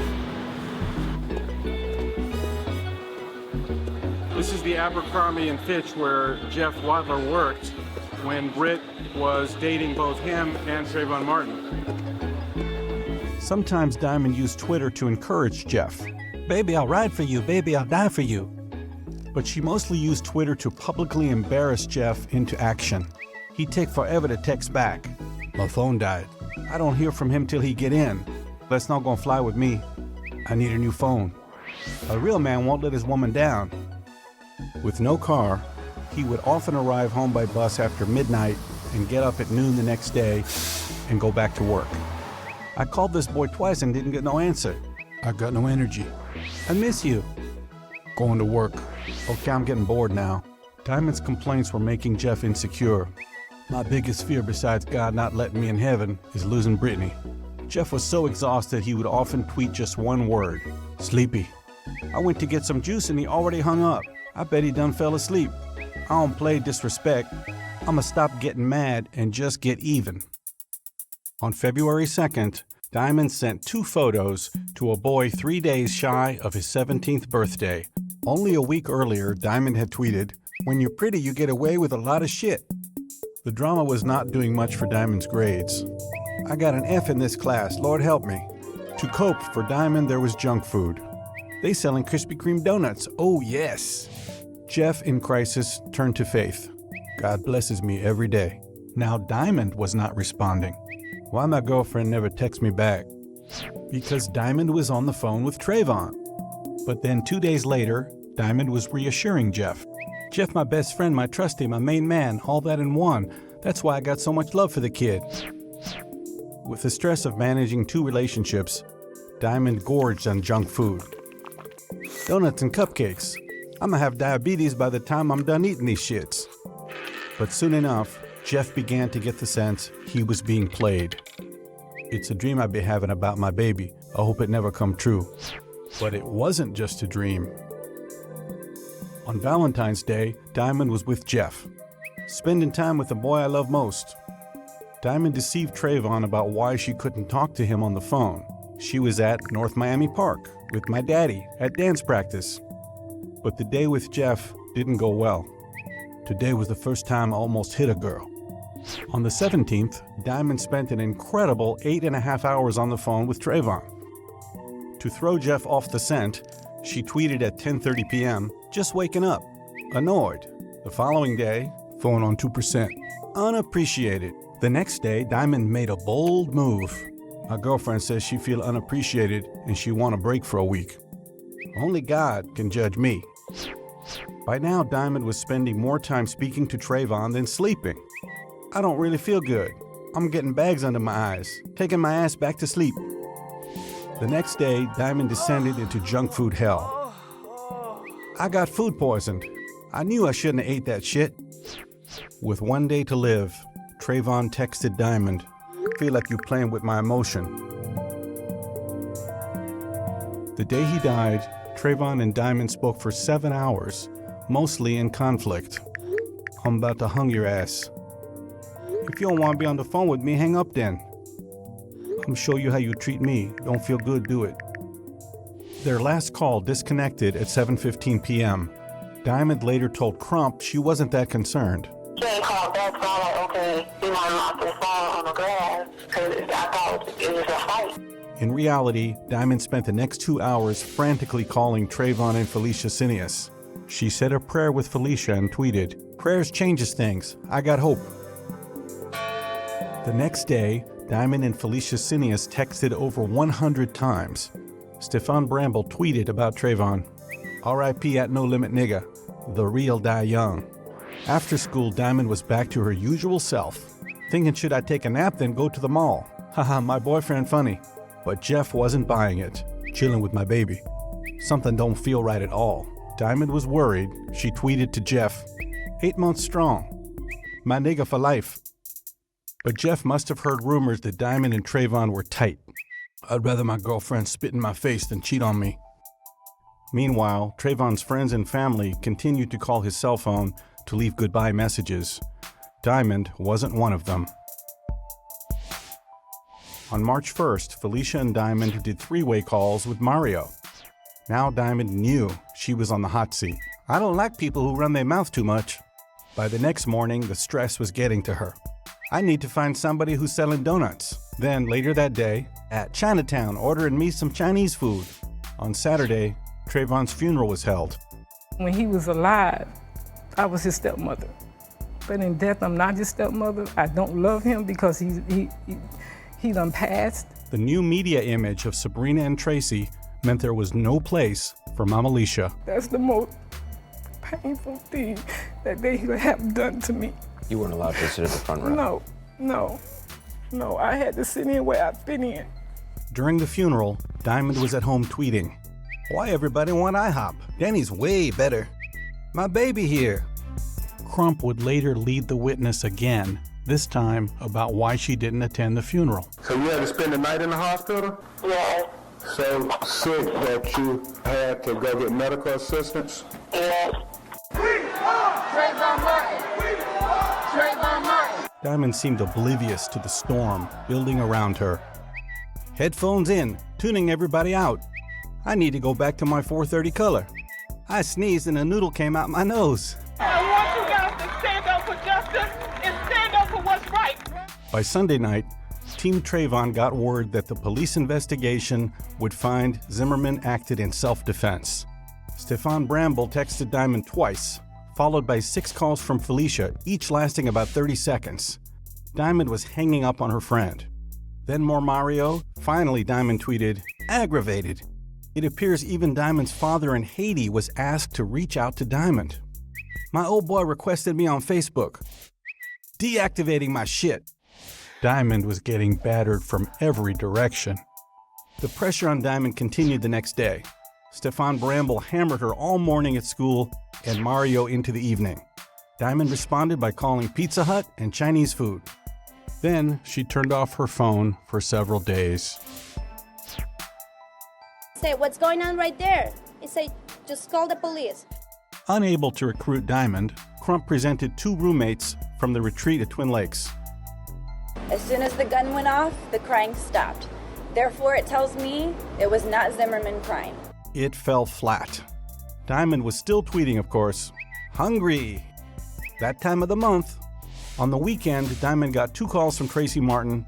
Then Stefan Bramble tag-teamed with Mario into Sunday evening. Diamond was under siege. "This can't be happening to me." Crying. "Going for a walk. Need to ease my mind." Somehow, Diamond agreed to speak with Sabrina Fulton and Benjamin Crump the next day. Snicker ice cream. After school the next day, Francine dropped off Diamond at Sabrina's house. Sabrina then drove Diamond home and spoke to her mother. She ended up coming by and giving you this letter, and then you went by her house. The next day, Diamond's voice went out over the airwaves. We have all the evidence now. Stefan Bramble tweeted, "My nigga Trey worldwide. Rip Trey, we miss you, dog." This interview happened, Gene, because we pushed her making a statement. I'ma slide to Mario crib and smoke one. What do you think this phone call proves? Can it be trusted? Yes, it can. She was distraught. She had to go to the hospital. You lied about going to the hospital? Yeah. On Saturday evening, at Abercrombie & Fitch, Jeff got word that Diamond was Trayvon's girlfriend. "Damn, I can't believe it. Damn, I'm mad. I love God. I hate a liar." Diamond stepping out had blown up in her face. "Why the fuck he not answering my calls? Where's my boyfriend? I need to get right with God." On March 26, to convince prosecutors they were responsible parents, Tracy claimed he drove Trayvon to meet Brandy. He called the bus. Where'd you pick him up? Greyhound bus station. That evening, Diamond was channeling Crump again, this time on Twitter. "To them, it's just another black boy off the streets. The system fucked up." Diamond also appealed to Jeff. "Where my baby at? I miss him." Jeff shot back, "I hate when people say a jealous girlfriend a faithful one. That don't mean shit." Diamond's mother liked Jeff. On Tuesday after school, Diamond's mother took Jeff and Diamond to a Chinese restaurant. Diamond must have told him one hell of a story because it worked. Kissed and made up. Cuddling. The next day, Diamond did a phone interview with Matt Gutman. She and Sabrina texted during the interview, and then they spoke in the evening. On March 29, prosecutors subpoenaed Diamond's phone records. That night, Diamond called Felicia and Rachel Gentel. On Saturday morning, Sabrina texted Diamond at 8:17 a.m., but she did not respond. Instead, Diamond called Felicia and then Benjamin Crump. I would have loved to listen in on that call. Then Diamond spoke to Rachel Gentel. Why is it that this crucial witness has to be discovered by Tracy Martin and Ben Crump? The only means of communication that we had with her was Sabrina Fulton, Sabrina Fulton, Sabrina Fulton, Sabrina Fulton, Sabrina Fulton, Sabrina Fulton. On April 2nd, prosecutors arrived in Miami. Sabrina directed them to 16-year-old Diamond's house, where she had driven her home 2 weeks earlier, 2648 Flamingo Drive. But someone sent them to Francine's house. When I knocked on the door, Francine answered the door, and I asked for Diamond. That's when 18-year-old Rachel Gentel appeared. Sabrina was alarmed. She broke away and called Diamond. Diamond immediately tweeted about Sabrina's call. Trayvon Martin mom just called me. She thought I was Trayvon's girlfriend, asking me hella questions, confused. The audience for Diamond's tweets was Jeff. Sabrina had a big dilemma. Celebrities and even the president had rallied to her side. Millions had signed petitions and marched. If Sabrina alerted prosecutors, there would be no payoff from the Homeowners Association, and her I Am Trayvon trademark would be worthless. And say, prove us wrong. Where's your evidence? Give us one name of one witness that could establish that this was a hoax. It's a cop. Even worse, the name Trayvon Martin would be remembered as just another Al Sharpton race hoax. Trayvon! Trayvon! Trayvon! Trayvon! Trayvon! Give love, Sabrina! Yeah! Sabrina chose to say nothing. Could you state your name for the record, please? Rachel Gentile. By the end of Rachel's deposition, if Sabrina wasn't feeling guilty about the deception, Rachel was. Real guilty. Huh? Real guilty. Why do you feel real guilty? I ain't know about it. Huh? I ain't know about it. The real Diamond Eugene went back to tweeting that night. I'm dying laughing, man. That was too funny. Got my noodles and juice. I'm tuned. Juice was alcohol, and tuned meant drunk. 2 days later, Felicia Cineas posted on her Facebook page, only God could judge me. Can't trust nobody. Joining us in Los Angeles is Bart Baggett, handwriting expert. You've examined copies of the Ramsey ransom note and the yearbook. What do you think? Next, I went to see the handwriting expert, Bart Baggett, to get his findings on the letter. CSI Miami, baby.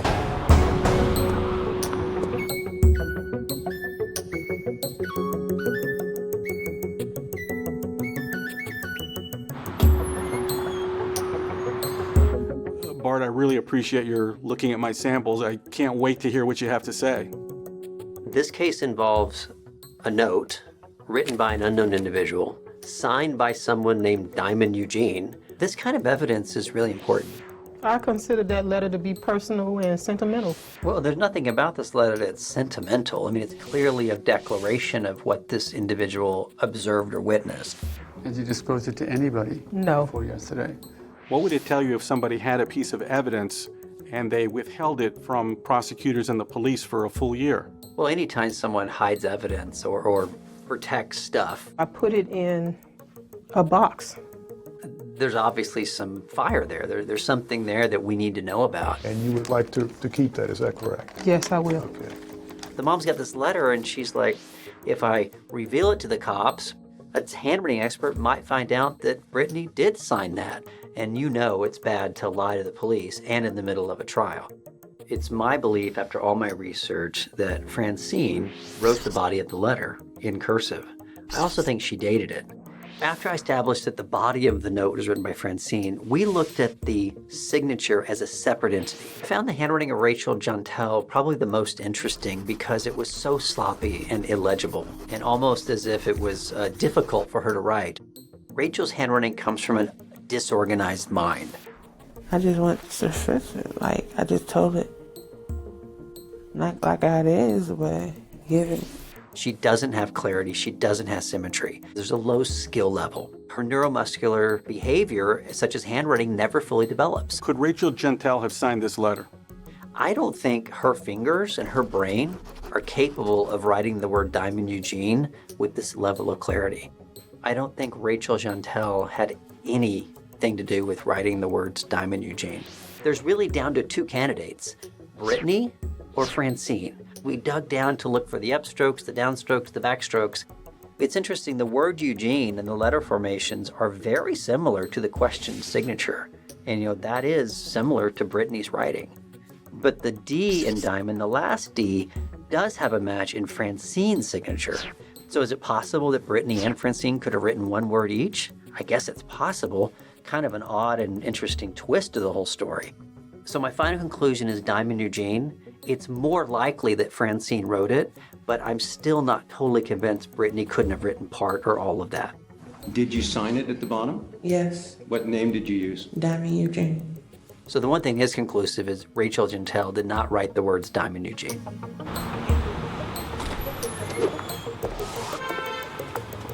the handwriting expert had confirmed the witness switch beyond any doubt.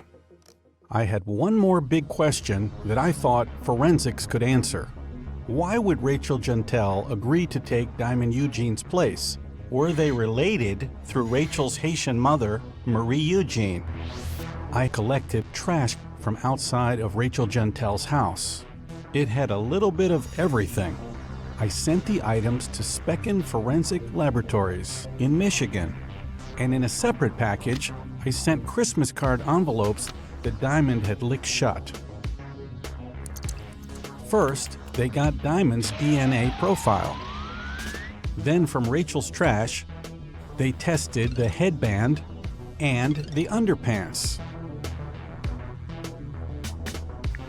The results came in.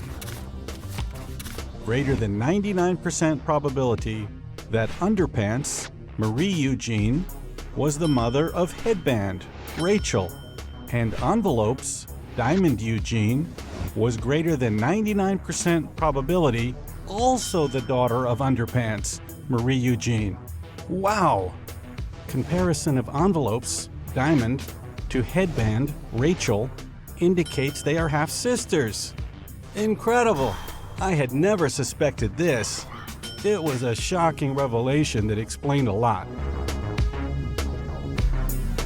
That also explained why Diamond's second phone number was in the name of Rachel's brother, Daniel Eugene. He was likely Diamond's half-brother too.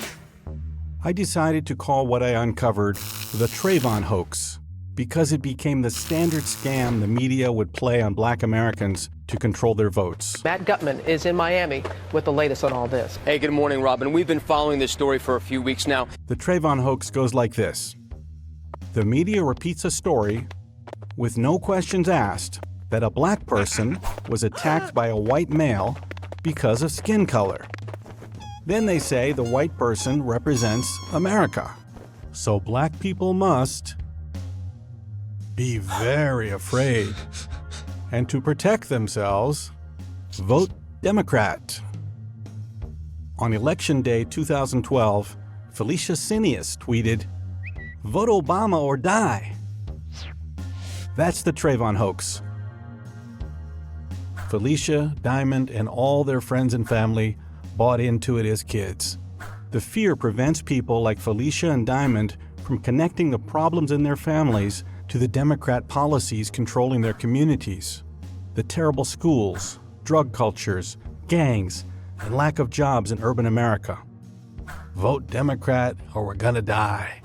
That's the Trayvon hoax. So you said, my name is Diamond Eugene, and I'm 16. Don't say my name or my fake name. Don't say my age, my fake age. Without Rachel Jeantel, the fake witness, George Zimmerman would never have been arrested nor been the subject of the most racially charged trial since O.J. Mr. Zimmerman? Yes, sir. You're appearing here at this time for charge of murder in the second degree. One word to describe Rachel Jeantel. Truthful. What exactly did the state of Florida prosecutors know? He bought Skittles and some kind of watermelon or iced tea or whatever it's called. For over a year, they had access to the cell phone data that I used to find Diamond. The photos were not Rachel Jeantel. The explicit text messages were not sent to Rachel. There was another young lady that he was seeing. Trayvon Martin was in a relationship? Yeah. The voice on the phone with Crump was not Rachel Jeantel. He was walking out the store. He was leaving the store. Trayvon was like, walk. Trayvon started walking. Started raining hard. It was not raining. The signature on the letter was Diamond Eugene, not Rachel Jeantel, and it was not signed by Rachel. She is a 16-year-old teenager. Rachel was not 16. How old are you now? 18. The address Sabrina took the police to on Flamingo Drive was Diamond Eugene's house. Rachel even confessed that she was lying at the deposition. I ain't know about it. Huh? I ain't know about it. If I could figure it out in a few months, with a full year, shouldn't the prosecutors have figured it out too?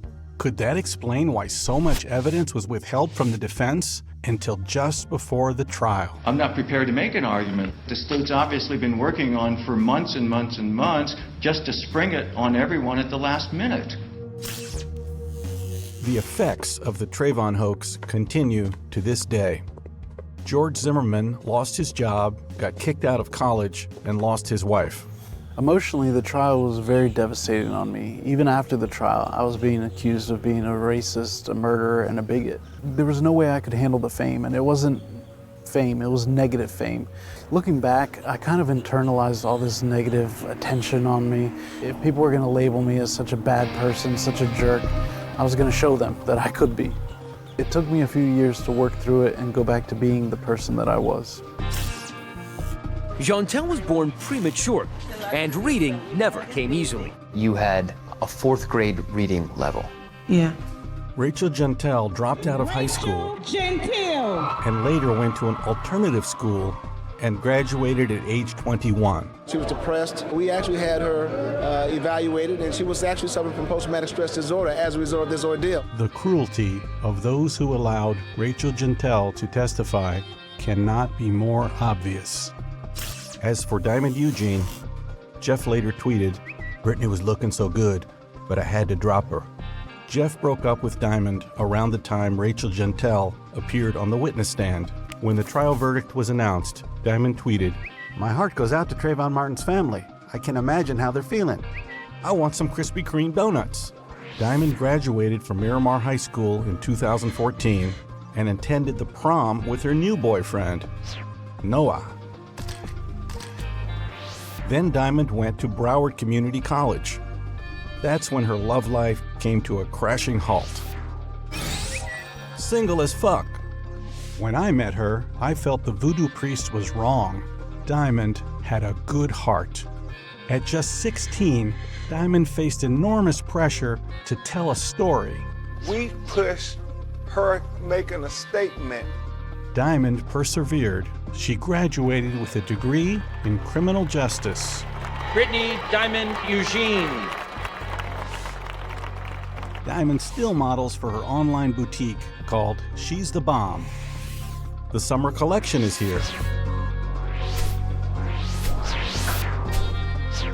I am her best customer, having purchased her entire inventory. Diamond now tweets only about once a week. Real love, I'm searching for real love. For Trayvon's best friends, it's been all downhill. Mario has since been convicted of stealing a car, resisting arrest, and most recently, for pimping. Stefan Bramble was convicted of burglary and grand theft. Sabrina Fulton is now a public speaker and a Democrat Party operative who spreads the Trayvon hoax at every chance she gets. In our communities, don't feel safe simply walking to the store to get candy and a drink. That because of someone's color of their skin, people hate you so much that they want to kill you. Black people must be afraid of America and vote Democrat. He's got my vote. People, please get out and vote. It's important. Your life depends on it. Get out and vote. Sabrina is now running for office. I am you. Trayvon's phone proved to be the Rosetta Stone of my investigation. I got to know Trayvon over the last 8 months of his life. I saw him grow up, struggle, feel pain, hope and love, and act with kindness and recklessness. With the phone records, I was able to decode his language, find Diamond, and unravel the Trayvon hoax. We want you to know that our hearts are out there marching with them. The true meaning of Trayvon's life was stolen by left-wing activists, the media, and their agenda. Trayvon's real legacy is in fact a teachable moment. I knew he had a Twitter account. I wasn't aware of the name. Were you aware that he was smoking marijuana? I found out after the fact. I don't recall Ms. Fulton ever asking me to speak with Trayvon about him being with the wrong crowd or him doing drugs. He wanted to live with me and his father. When did you separate from Alicia Martin? November 2011. In November of 2011, Trayvon was kicked out of Sabrina's house. This is my first of ever hearing that. He was suspended in the fall of 2011 for possession of the weapon and the jewelry. I wasn't aware of that. Were you aware that he was skipping school a lot? No, I wasn't. Any parent-teacher conferences? I may have been invited. I didn't attend. The lesson is this: for young black men, the problem is not armed white men in the streets. Rather, it's the absence of strong black men in the home to make rules. No drugs, no gangs, no guns, no fighting. And don't stray from the girl who loves you. Faith. Based on the Trayvon hoax, Black Lives Matter was formed to promote a radical liberal agenda that had nothing to do with black Americans. Collectivism, transgenderism, globalism, and black villages. We called up to New York City, and we called for a man who had a track record. I've been privileged to be an advisor and a spokesman for Tawana Brawley. Reverend Al Sharpton. Like his hero Al Sharpton, Benjamin Crump became a national figure because of a race hoax. He was named the National Trial Lawyers Top 100 Lawyers in America, Ebony Magazine Power 100 Most Influential African Americans. Crump wasted no time at all arriving in Ferguson, Missouri with Reverend Al for the next big Trayvon hoax. That prosecutor has no regards for the young person of color. The Ferguson effect caused a crime disaster in black neighborhoods as cops backed off proactive policing. Thousands more black youth have been killed each year as a result. Then Crump went Hollywood, starting his own film production company, producing, ironically, Evidence of Innocence. Going and getting an iced tea and Skittles. Of course, Crump endorsed Andrew Gillum for governor of Florida. I know and I believe that God is using me. No, I don't think it's God. For the Lord hates a heart that devises wicked plans, a false witness who breathes out lies, and who sows discord among brothers.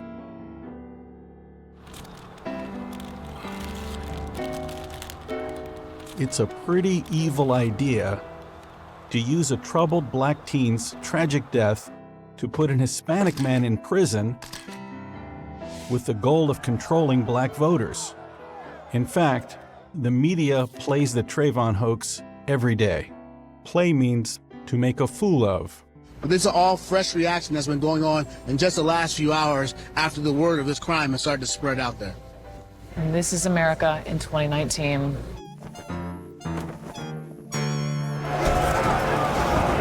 I know Trayvon. At heart, he was a good kid. He knew right from wrong. Trayvon would not have wanted anyone to die for a hoax in his name.